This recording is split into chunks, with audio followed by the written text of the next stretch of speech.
You are listening to the Two and Out CFL podcast, a proud member of the Canadian Football Podcast Network. Grab some poutine and a double-double. It's time for the Two and Out CFL podcast. He's got it! Oh, baby! Every week, Travis Currah. That's Grey Cup me, which is a different person. And Brazilian Tide. Hunters are people too. Talk fantasy football, bring you the latest in CFL news, and sprinkle in a little bit of nonsense. Oh, nearly intercepted, and it's over! Ready, set, hunt! Thanks for pressing play on this episode of Two and Out as we all prepare for Thanksgiving in Canada. Sheldon Jones, what is on your ideal Thanksgiving plate, my friend?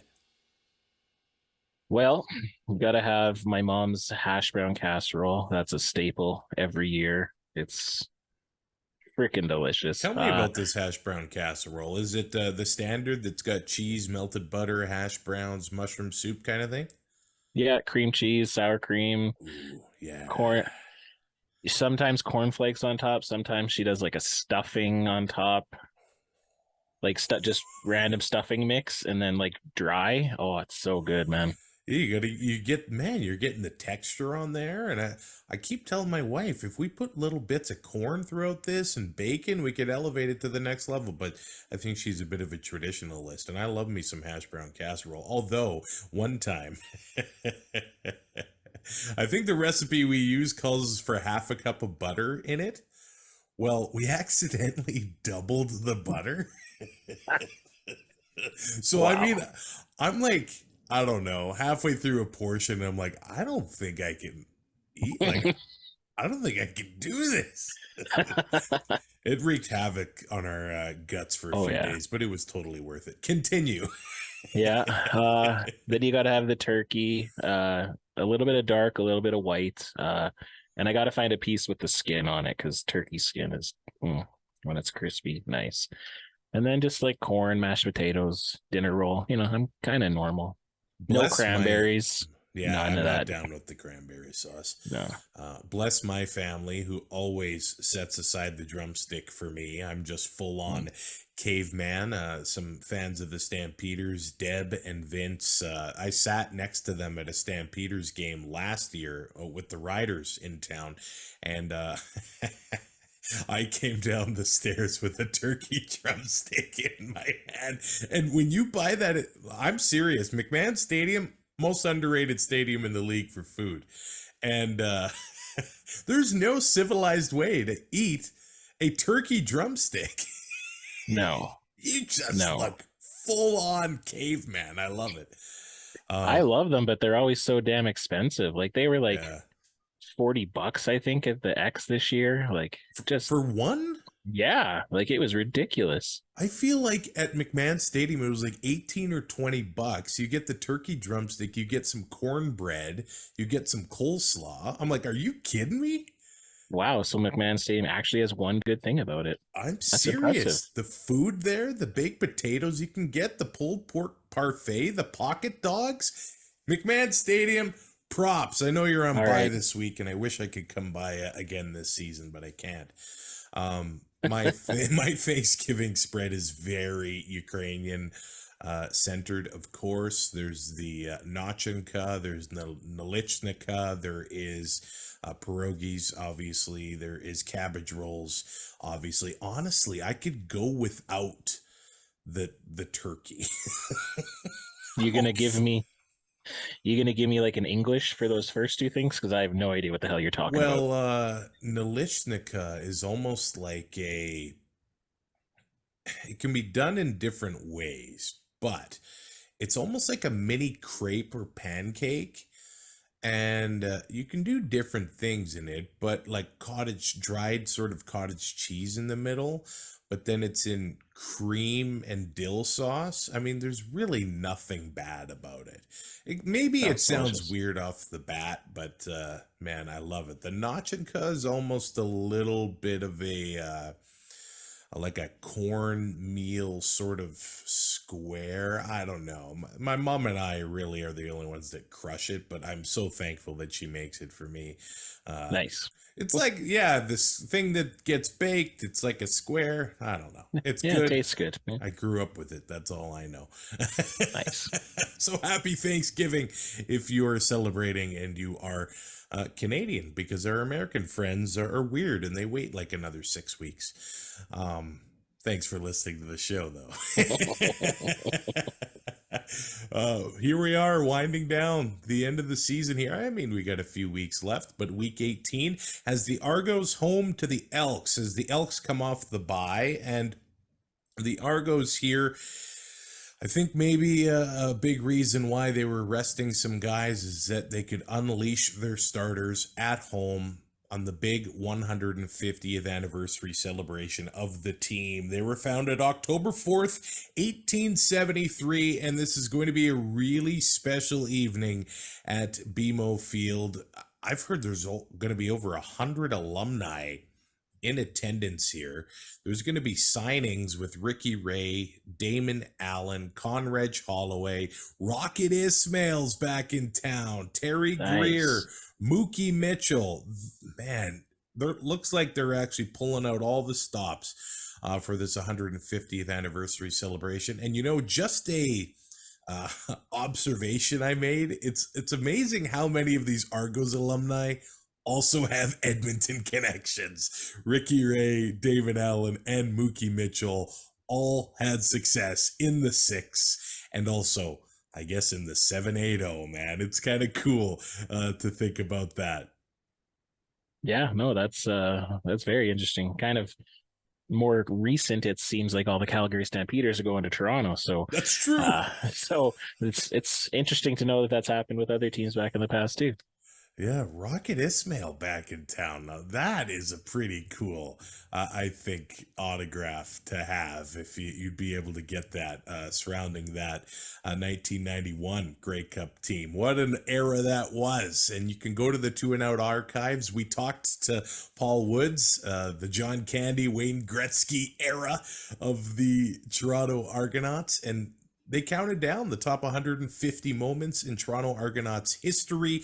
You can find that on their website at argonauts.ca. And what a fitting celebration, because it's not like they're going to show up to BMO Field and watch a team that's been struggling. They're watching one of the best Argonaut teams in a long time. Like probably the best Argos team since Doug Flutie. They're an impressive team. And the Flying Hawaiian has signed a 1-day contract to retire a Toronto Argonaut. 3,863 all-purpose yards in 2012, the year that they won the 100th Grey Cup. Obviously, that's a CFL record. I don't know if we realize how special of a season that is and was. No, and I know we had him in Rider Nation after that and never really kind of, led up to his expectations here. But yeah, he had an amazing career. And it's good. I love when these players sign these 1 year or 1-day deals to come back with the team that they had their most success with. It's great for the fans, great for the league, great PR, just all around great. Back to the on the field stuff here. The Argos remain undefeated at BMO this year, 7-0, and the crowds seem to be increasing. The enthusiasm in Toronto. They're flying the Argos flag at City Hall to mark the 150th anniversary of the team.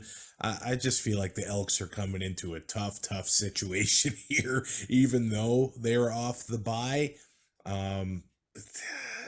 All the momentum is going Toronto's way. And even though they've clinched first and all this stuff, I just feel like they're going to be wanting to put on a show for the hometown crowd. And look, they got to get those reps in. They don't want to get rusty before the playoffs. And I think they might be trying to, pull off a few big plays here against Edmonton. Yeah. Kelly for sure is going to make sure that no rust develops. So I'm sure he's going to be looking to air it out and get up to a pretty sizable lead. I assume that's their plan, get up to a good lead, and then they can start resting again. But that makes me kind of concerned about taking anybody in fantasy from the Argos, to be honest, just because you never know what's going to happen if they get a lead or if they go down. I do have one Argo, spoiler alert, but yeah, no, it's interesting because Edmonton coming off a bye, they should be nice and rested. They do have to travel across country, so that might make it a wash there a little bit, but it's going to be a tough battle for Edmonton if they want to win this game. Yeah, I realize the Elks want to play the spoiler, and I'm as big of a Trey Ford fan as anyone. But do you think what the BC Lions did to the Elks and how they limited their rushing attack, it's probably the blueprint that Toronto's going to follow here? Edmonton's going to somehow need to change it up and get that running game going. If we remember before the bye, the Lions hit Trey Ford early and often. Man, it looked like there were a few times there he was struggling getting up off the field here.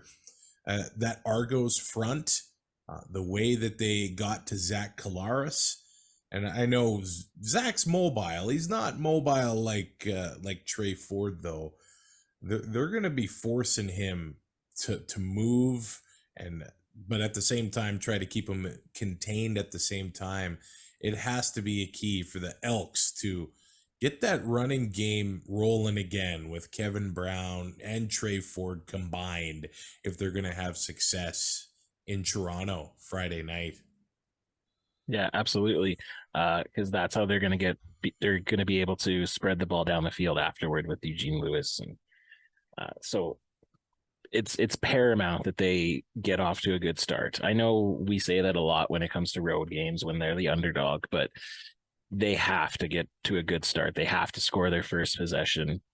If Toronto scores back, they basically have to match whatever Toronto's going to do to stay in that game to hopefully try to steal it late. Yeah, there were a few games in a row where the Elks were just absolutely dominant in the fourth quarter. I don't know if you want to fall too far behind Toronto, though. A little bit of a different beast, and the big playability and the way they make teams pay for turnovers, and also the field possession that they constantly have on the back of Javon Leake. Like what a year he's had and how valuable he is to that Argos offense, putting them in good field position all the time. And hey, last week, I thought Winnipeg could have better success through the air against the Argos. They've given up a good amount of passing yards. They just have. There are only two teams that average over 300 pass yards against this season. It's Ottawa and Toronto. Toronto's given up the most completions, but at the same time, they get ahead on teams and teams are forced to throw, and the Argos maybe taking the foot off the throttle a little bit. That probably contributes to it. And they've given up 25 passing touchdowns. So maybe this is a game where Geno Lewis can have some success. There's still some players in the Argos secondary, experienced players that aren't going to be playing. Deshaun Amos dealing with an ankle injury. Josh Haggerty, he's been ruled out with a shoulder injury. Jamal Peters also ruled out with a groin injury. So there you go. There is some injuries right now with some pretty good players in that Argonauts secondary. So it's going to be key for the D-line to have as much success against Edmonton as they did Winnipeg, which we do know is possible. If we do look at the Elks injury report, it's also pretty long. DB Marcus Lewis has been ruled out. Scott Hutter out. Sam Achapong on the D-line out. Niles Morgan, the Elks leader on defense, the middle linebacker, leading tackler, out. And Jamin Pelly, defensive tackle, has had a rough year with injuries. Well, now appendicitis. So he's ruled out for this year, and maybe he doesn't play for the rest of the year dealing with dealing with that. That's tough. All the best to him. So the Elks defense experiencing some injuries. They're already inexperienced and young. So I guess that goes advantage Argos, and maybe they do put on a show. I want to put them in my lineup. I want to have AJ Ouellette in my lineup. The Elks rushing defense is giving up nearly 140 rush yards a game. But how many carries and how long is AJ going to play? That is the question I have, and I don't know if we'll know until watching the game on Friday night. So I guess that is a bit of a risk, putting those Argos in your lineup. But as of right now, I've got them in my lineup. So just like that onside punt, there's a risk reward in that as well. The second That's half blowing up, by the way. That's been quite a topic this week. I'm blown away. Yeah. I love the engagement. It's been awesome. Yeah, I posted it on Reddit, a little clip from the show, and now there's like 75,000 views on it. Like, We going viral. so it's funny. Some people are reasonable and they say, "Oh, maybe we can modify the rule a little bit." Some people are like, "Oh, it makes the league look bush league," and then some say, "I love it, keep it in." So it seems pretty split. Yeah, it's definitely polarizing because there's some people who are very passionate about it, and but again, we know it's great for the league. Keep it going. Let's go. Hey, we're a fan of chaos. We want to come up with more wacky rules, like 4 points on a kickoff through the uprights, or keeping the ball alive on bouncing off those uprights. Like, heck, put uprights at the 55-yard line and just see what happens. Just Let's not get too crazy here, bud. Come on. You're like the guy in that shirt there. You had a little too many hits to the head, I think, with that one. Yeah, I've had a few too many. The BC Lions home to the Winnipeg Blue Bombers. The Lions are 1.5-point favorites here. The over-under at 51. Now, Sheldon, we thought last week was going to be the showdown of the year. Argos, Bombers. Well, this, my friend, I think is the showdown of the year. The most important game of the regular season, probably, and up until, the playoffs, this, I think, is the game to watch. Teams have split their previous 2 meetings in Winnipeg. It's their first game in Vancouver, and it's the Gravy Bowl, brother. Let's love this. BC Place, and we talked to Matt Baker with the BC Lions earlier this year. Normally they're left out of Labor Day, so they want to make Thanksgiving a thing in Vancouver.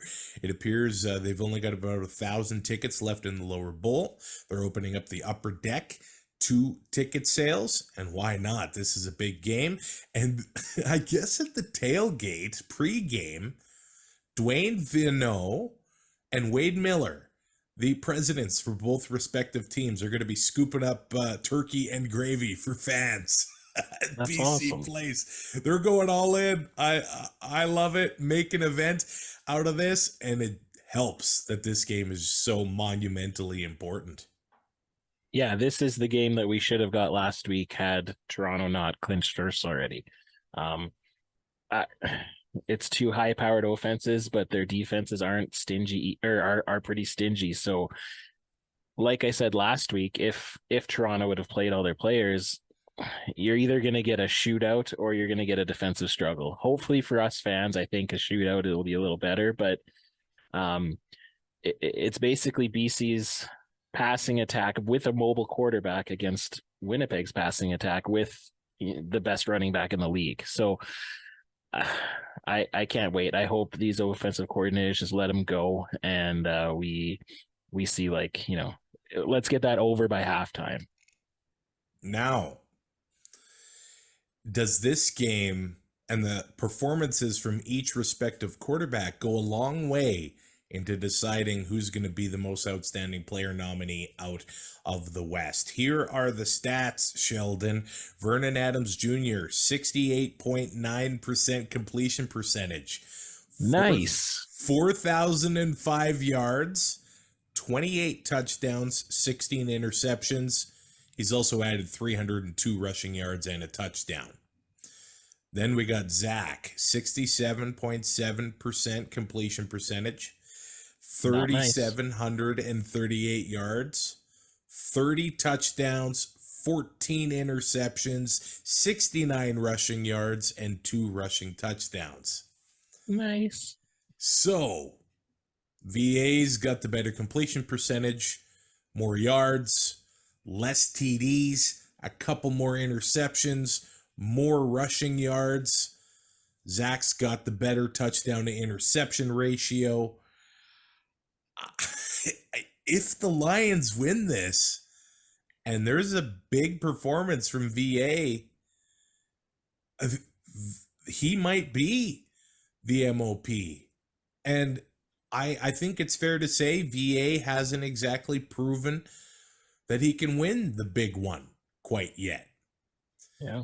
And if he wins this, obviously it's a big one.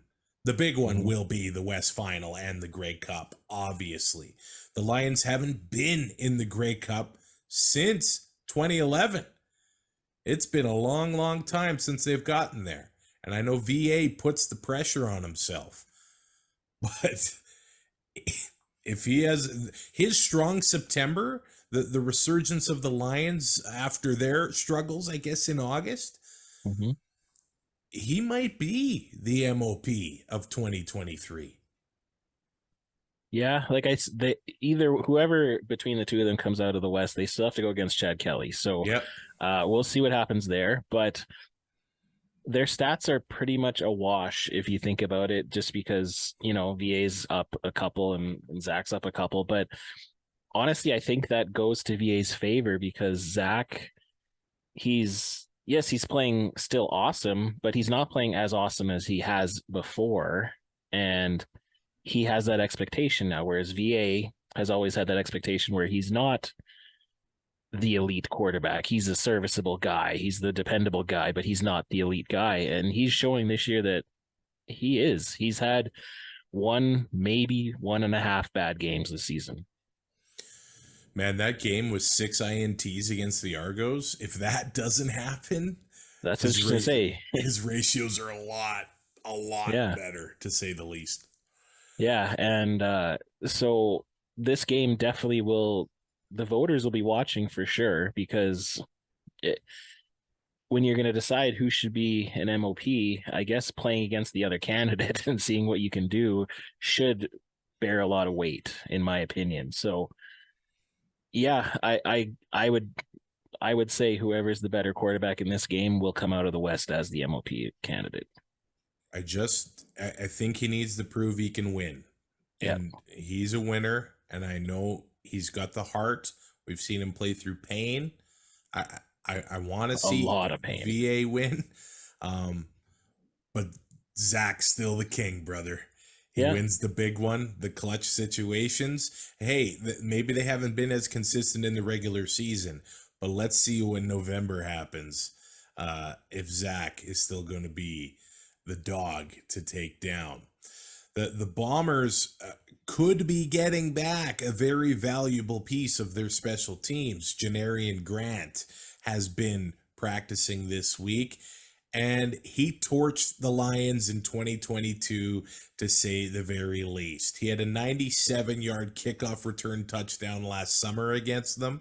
He had a 94-yard punt return touchdown against the Lions again during the regular season, and a 92-yard punt return touchdown in the West Final in 2022. Janarian Grant, 3 of his 5 return touchdowns last year came against the Lions. For some reason, he's got their number. And if he's back, that instantly helps the Bombers. Their special teams and their return game has struggled since his ankle injury. And if he's back, that is a dangerous I think, prospect for the rest of Winnipeg's opponents going forward. Yeah, he's going to have some rust, but honestly, what better team to play against than the team that you've had just a boatload of success against? Because that's gonna fuel his confidence, which maybe will supplement a little bit of that rust there. So, but at the same time, BC remembers that, and they're gonna be watching that in film a lot, and so it's gonna be a nice little chess match here to see which special teams unit comes out on top if Grant gets back in the lineup. And I think Rick Campbell, he's been a special teams guy, so he wants to have success in that department against a returning Janarian Grant if he does come back this Friday against the Lions. A matchup I'll be paying attention to is just a general one. The BC Lions rushing defense against the number one rusher, Brady Oliveira, in the CFL. Now, the Bombers, they beat up the Argos in the rushing game last week. Can they do the same against the Lions? That is going to be a very, very interesting thing here. And Jamarcus Hardrick in general against Matthew Betts. Are they going to be able to limit Ryan Phillips's unit up front, either in pass pro or in the rushing attack? This game's going to be an absolute battle in the trenches. Man, I'm excited for it. I'll be on the road, but when I get back on the PVR to watch this game, man, I think we're gonna have some fun to watch. Are we gonna see Matthew Betts staring into the camera? The guy looks like a Terminator, man.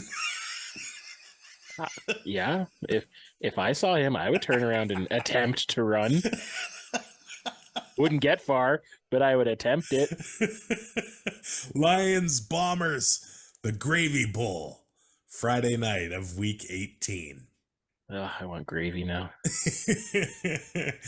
Now we go to Saturday, where the Rough Riders are home to the Hamilton Tiger Cats. The Riders are 3.5-point favorites here. The over-under of 49. Now it is Legends Night at Mosaic Stadium, and you know what, man? And I think Rider Nation looking forward to celebrating the 2013 team, being 10 years since that magical season in Rider Nation. But the loss of George Reed has kind of changed things, hasn't it? Yeah. Like, I know, excited to talk about the 2013 team and everything that surrounds that. Darian Durant coming back to town. And Darian has even been asked about George Reed, and that just speaks to the titan that he is and will forever be in Rider Nation. His celebration of life is this Friday at the Viterra International Trade Center. Fans are encouraged to wear their best Rider green on Friday, with doors opening at 11:30, and the celebration of life is scheduled to run from 1 until 3. I think Friday will be a powerful day in Regina, as fans will be able to pay their respects to number 34. Yeah, like it feels like a state funeral, to be honest, because Kinda. in Riderville, like in Regina, we don't have another professional sports team, so these guys are like gods. They're like presidents. They're like everything. So, and especially when, like, George Reed is, if he's not the best, he's one of the top 2 or 3 running backs in history. Like, and so, but it's not even just what he did on the field, it's what he did in the community. He stayed here. He could have left for greener pastures, but he didn't. He liked the ones he had here. And it's gonna be rough, I'd say, to say goodbye to him. And Tammy was telling me that I guess on Saturday night, I think they're going to be lighting up his spot with some lights in the stadium there at nighttime. And man, I got chills you saying that. Wow. Right? Well, and yeah, and it like as soon as we get to the stadium, of course, that's the first thing we're gonna look at, right? Is up where George sat because it was where I sat before I started getting tickets with you and using up your season tickets. So it's gonna be a sad day, but then yeah, it's we're celebrating the 2013 Riders, and that was the best time in Rider Nation. So it's lots of highs and lots of lows. Yeah, it's one of those days, and I mean it is Legends Night, and that 2013 team did play at the house George built. Yep. So, talking about Taylor Field and all the memories that happened there, and it just so happens that the Ticats were the opponents in 2013. I wonder if that's a coincidence, Sheldon. You kind of think so. Like again, football is scripted, but I think they probably looked at the scan and said, "Hey, let's do it this night." well, it is the weekend or the time of the year for the Plaza game anyway. So maybe Yeah. Craig Reynolds said, "Hey, scheduler, give us Ticats this time." But uh, yeah. But the good thing for Rider fans though is the team has nothing but everything to play for here. Yeah. So if the team comes out flat, then we know there's serious problems because they're going to be pumped up because all those players from the 2013 team are there, and they're going to be, I'm sure, having a nice reception with the team. The night before they have the Plaza induction and all that stuff, but they're going to be thinking about wanting to play for that legend George Reed, who he came and he talked to the team all the time, and if they're not going to run through a wall for both of those situations all in the same night, then oh boy, we got problems. But I'm thinking positively here. We're gonna steamroll the Ticats on Saturday. Much like the Argos and wanting to celebrate the 150th anniversary of the team, it just feels like maybe the Riders will be able to discover that emotion again that they had Labor Day when the Bombers were in town. If they do not, and they're not able to harness that energy Saturday, then yeah, there's big problems. Yeah. in Rider Nation, that's for sure. But man, if you do look at the injury report here, Derek Moncrief hasn't practiced. DB Jeremy Clark hasn't practiced here, but Deontay Williams back practicing. Anthony Lanier II back practicing. Tremaine Washington is practicing as well. There's some illness going on in the team. Jackson Ford, Peter Godberg, Godfrey Onyeka, all dealing with that right now. And the Riders are coming off Christian Albright being named a Player of the Month in September. He might be one of the late season heroes and additions to the Rough Rider lineup. If they're able to get some right bodies back into place and have him on the field, that Rough Rider D line, they're going to have to keep playing at a high level to keep the defense in games, because over the last 4 or 5 games, the rush defense hasn't been successful at all. And without being able to pressure the quarterback, the secondary has been left out to dry. So that is a key here. But what are we going to get from the Ticats? Could we be seeing number 19 behind center? I don't know if he's going to play. At the same time, I don't trust the Ticats as far as I could throw them. Last week, I don't know. There was some confusing messaging, I thought, when Matthew Schiltz got in there, and why not? He got in there. I think he had 6 completions for almost 200 yards. So they were having success with the big play against the Stampeders. Bo has been on the 6-game injured list twice this year. The last time he got in was just such an unnecessary, stupid injury. It shouldn't have happened. But besides the point, he's been splitting first-team reps with Matthew Schiltz. They're still listing him as limited in practice. I think they're going to, I don't know if he'll play this week, but they're going to start working him back into the lineup. And I think they are going to lean on number 19 and that experience going into the playoffs. This year, though, when we've seen him, it's been such a mixed bag. He looks like the old surgeon that could pick apart a defense at times, and then the next time it's going the other way, a completion to the other team here. If you're the Ticats, you can't go into a game thinking, well, if Montreal beats Ottawa, they clinch second, whatever. They have to at least make Montreal beat Ottawa so they can earn that home playoff game. If Bo's ready, are you putting him in? If he's 75%, are you putting him in? It's hard. It's a yes or no question. If it was any other regular season game against the Riders with how they've been playing, absolutely I put him in. But coming on the pressure that the Riders are going to be having with George Reed, with the 2013 team, hopefully they're going to be playing like pinning their ears back and going. So I don't know if you want to put Bo into that. Maybe later in the game, if it gets out of hand, or if Schultz isn't getting it done. But I thought Powell was doing actually pretty decently. So I know he started off the game last week not great, but it seemed like a quick pull. But at the same time, Schultz played well when he was in there. So it seems like the Ticats have multiple options here. And I know this is a long-worded answer, but I wouldn't play him this week.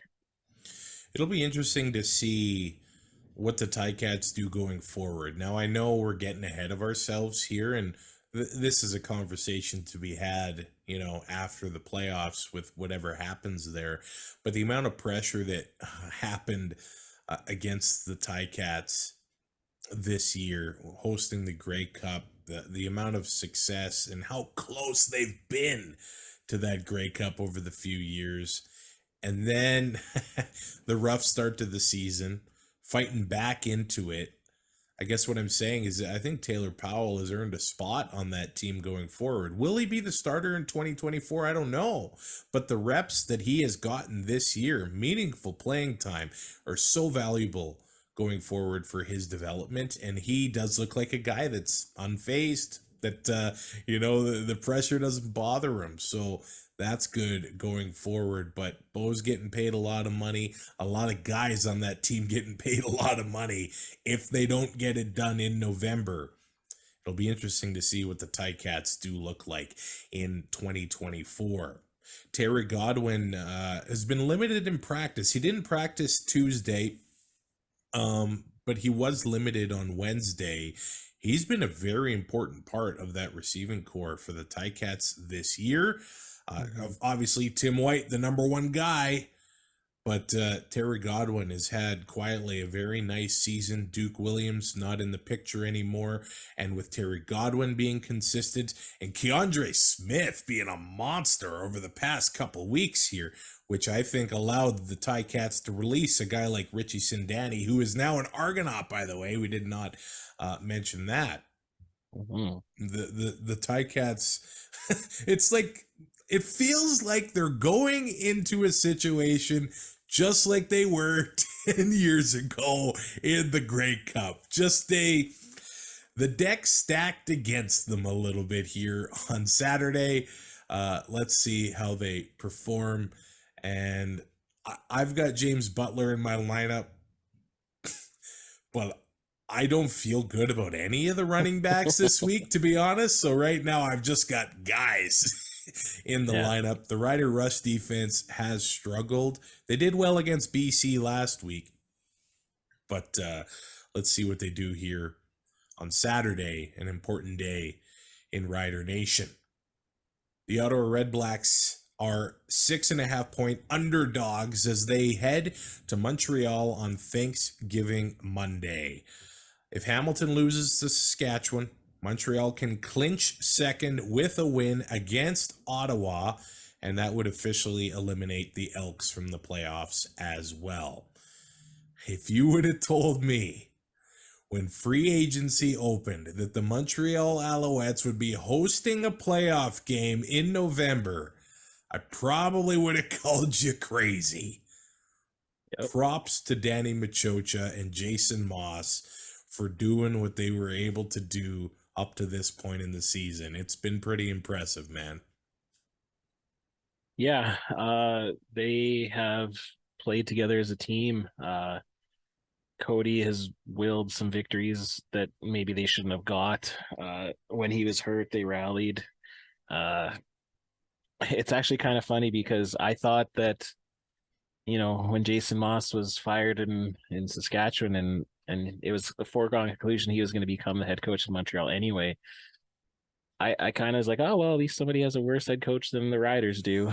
But I don't know if that's the case anymore, to be honest. Like, especially over the last 3 weeks, he's started to run the ball again, and he's using his weapons, and they did what they had to do. The East is always weaker than the West, but they got players in, a couple late all-star signings with Lemon and Sankey on the defense. Like, what in what world should a CFL team be able to sign both of those guys halfway through the season?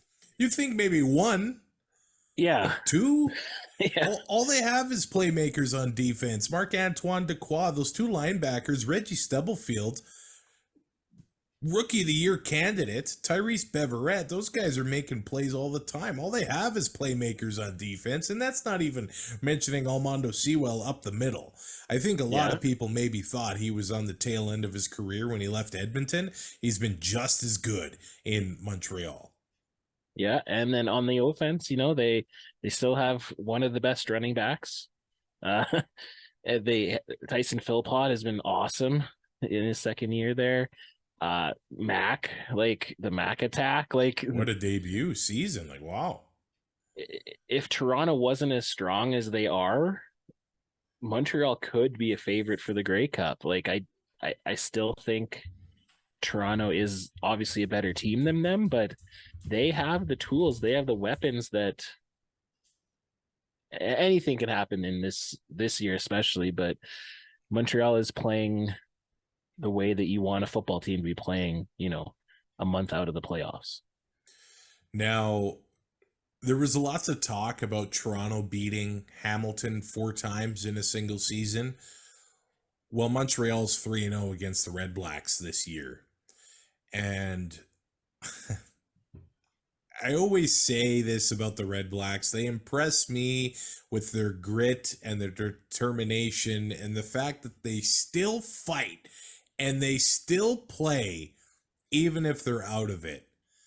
But where do the RedBlacks go from here? That only goes so far. Grit and determination and heart and effort. It only goes so far. And I'm seeing impatience from many in our nation. Have you seen positive steps from Ottawa this year? Is there something to build off of going into 2024? That's tough. You would have thought Crum initially, but that's kind of tapered off. Again, they don't quit. That's one thing, because I watch a team every week that seems to quit. So that's definitely a positive. So I think they do have good coaching. I think that they're going to have to be active in free agency next year again, but that didn't work this year. So it's tough. And I feel for those fans because they have been great fans. They still are great fans, but great fans can get upset and they can be justifiably pissed off when their team is doing what they're doing. So hopefully they can turn it around. I don't think banking on Masoli anymore. I think you got to let that go. I think there's been quite a few upstart young quarterbacks this year that we've seen in game action. So maybe they roll the dice on trying to lure like a Dolagala away from the Riders, or, Schiltz or somebody try to roll the dice there again. But I think this next year will be the last chance that Bob Dice has. I don't think you give them more than that if they don't improve. So be very interesting. Hopefully they can start building some positives these last few games, and they can start playing some of the players they haven't seen yet to see what they have for next year. But we need them to be a strong team. Their fan base deserves it. So hopefully they can figure it out. I think there's something to build off of with Crum. Devontae Williams is in his second season, and over the last 8 weeks, he's become a monster. True.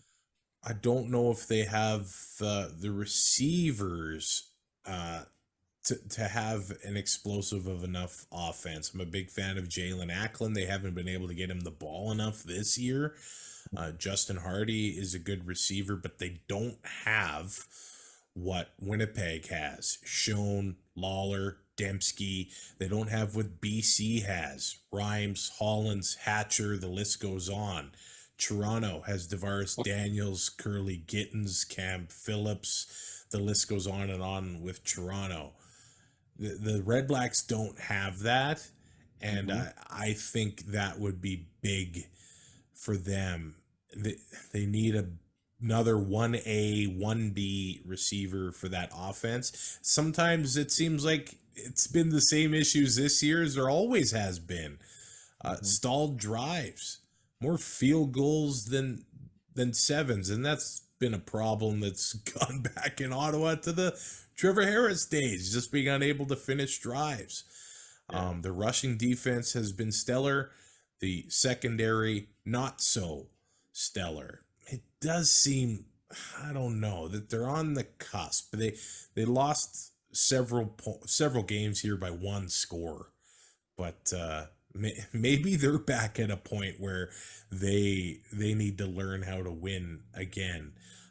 Losing Rick Campbell, probably a big loss for that franchise, but man, the rumblings I see from fans, they claim that the rot goes deeper than football ops, that this is a bigger conversation in Ottawa. I don't think it's an existential crisis yet, but 2024 will be I think a big season for Ottawa. Can they at least play 500 ball?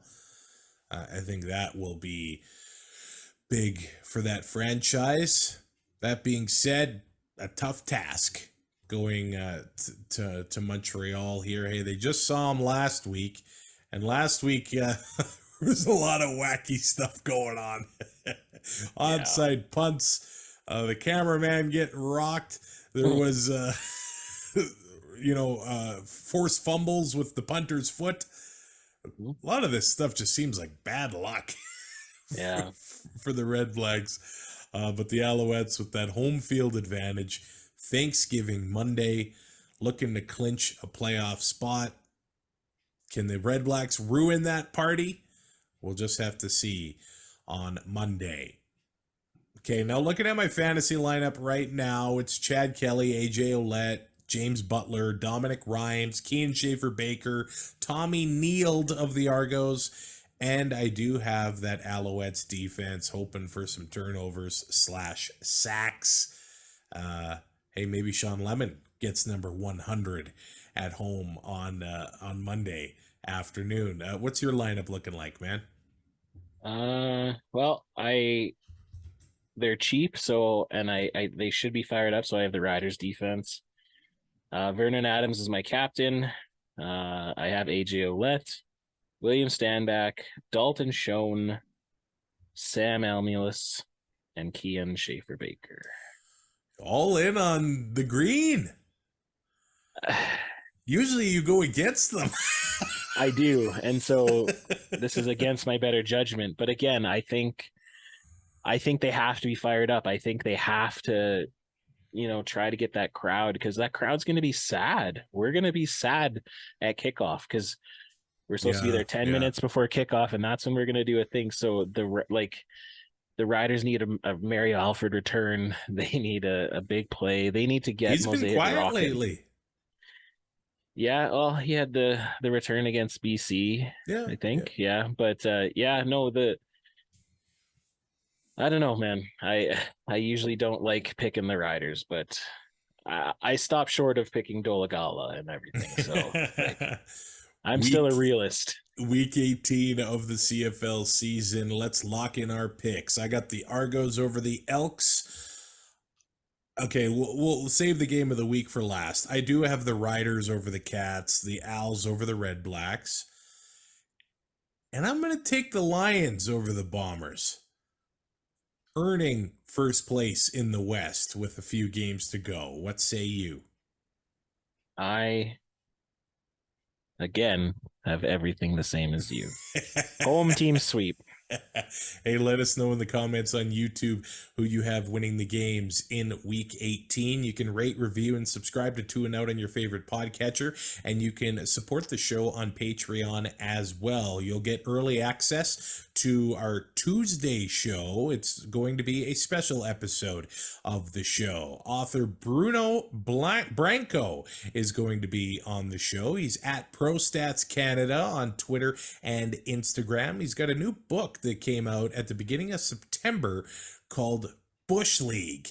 If they were good enough, they'd be in the NFL. An interesting book where he compares players north and south of the border with some hard facts. So I think you're going to want to catch that conversation on Tuesday. And of course, if you're a patron, you get early access to that. I'm Travis Currah. Sheldon Jones, happy Thanksgiving, my man. Enjoy the football game on Saturday and enjoy whatever's on your plate this weekend, my friend. You too. Happy Thanksgiving, everyone.